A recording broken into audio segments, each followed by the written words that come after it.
ESO's Undaunted Celebration has returned, and this is undoubtedly one of my favorite events of the year. It started earlier today, September 18th, and runs until September 30th. This event celebrates all things related to group dungeons, and whether you're a casual, daily, normal dungeon delver or a hardcore veteran pledge farmer, this is a great time to earn some awesome loot. My name's Doc, your host for all things healing, and allow me to take a few minutes of your time to go over everything you need to know about the Undaunted event, and for my fellow healers, tell you guys about what sets you should be going for during this event. Let's get into this. As we usually do, let's start by talking about how to participate in the event, and there are a few ways to do this. You can grab the quest directly from the Undaunted Enclave, a board near the Impresario tent, or simply just by navigating over to the event tab in the Crown store. You don't have to complete the quest to start earning rewards, but I always recommend doing it. Actually, doing the event is the easiest part of all this, because all you have to do is complete 4-player dungeons, aka group dungeons. You can do this with random players using the Dungeon Finder. You can create a pre-made group from your friends or the Group Finder, or if you're feeling brave, you can even try your hand at soloing a dungeon. Once per day per account, defeating the final boss of any group dungeon will reward you with a couple event tickets as well as a golden Undaunted reward box. Additional final boss clears will reward you with purple Undaunted boxes. On top of boxes and event tickets, you can also enjoy double the Undaunted keys from all pledges and get bonus curated item set pieces from the dungeon you got your box from. This means that this is an excellent time to fill out your sticker book for any dungeon sets that you've been wanting to farm. I also want to mention one underrated bonus that isn't explicitly stated anywhere, but is definitely worth mentioning. Due to this event and the Undaunted Golden Pursuit, dungeon queue times are going to be fast right now, even for DPS players. Even if you or someone you know has no interest in the event itself, you can at least still enjoy the fact that dungeon queues will be very populated during this event. So, what rewards can you get from this event? Well, here's everything you can get from the Undaunted boxes. Now, as I always mention, I am not an expert on the in-game economy, so I can't say for certain if there's anything here that will make you rich. What I can say is that I think the opal weapon styles are really cool, and I will definitely be spending some time farming those. Other than that, I also want to point out where it says writing lessons down there at the bottom. If you're a new player or you've got alts that need writing lessons, these boxes can definitely help you shave off a few days or maybe even a few weeks off of that grind. On top of the opal weapon styles, you can also get opal monster mask styles from completing specific dungeons on vet hard mode, so you can take a second to pause here and read those. Then, you can also get all the old regular monster mask styles as well. Again, feel free, take a sec, pause here so you can read that if you'd like. Up next, we'll go over vendors. So, the Undaunted vendors are being included this time around as there are a lot of monster shoulder styles that you can buy with Undaunted keys.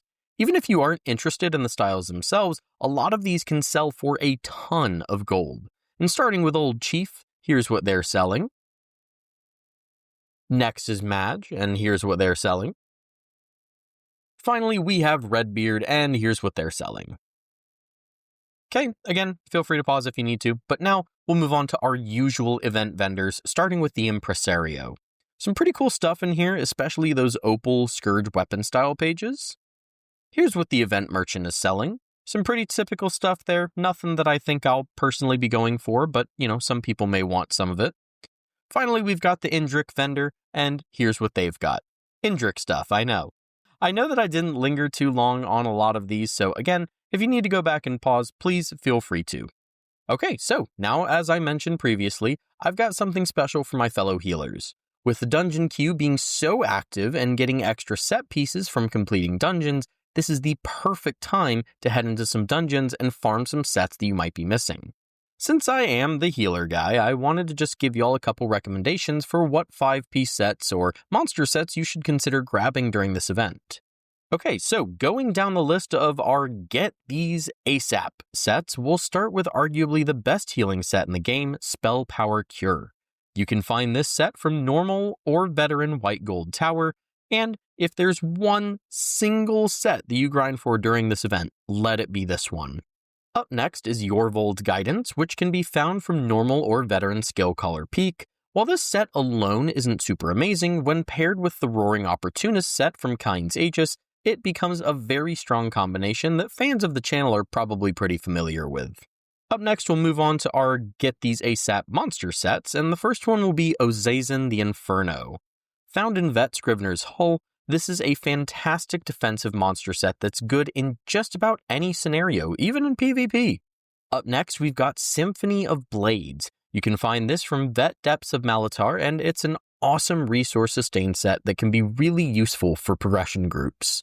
Finally, we've got Nazare. You can find this from Vet Shipwright's Regret, and while a lot of tanks do run this set, it can still be very strong for healers in a lot of situations. Moving on to our situational list, our first 5-piece set is Zen's Redress from Normal or Veteran Lair of Marsalok. Now, in a tiny handful of very hyper-specific scenarios, I have seen healers using this set. There's a very small likelihood you'll ever use it as a healer, but hey, if you got nothing else to farm, consider grabbing it for your sticker book. For our other 5-piece set you should consider farming, we've got Arcasis' Genius. Found in Normal or Veteran Stone Garden, this set has been on an upward trend in the healing community due to its unique ultimate generation. I don't personally use it very often, but I don't think it's unrealistic to suggest that there might be a period of time in the future where this set does become meta. Finally, our only situational monster set that I would highly recommend getting is Archdruid from Vet Earthenroot Enclave. This is another one of those sets that's typically found on a different role, but there are certainly use cases to have it on a healer, and I'd recommend farming it out just in case you ever need it.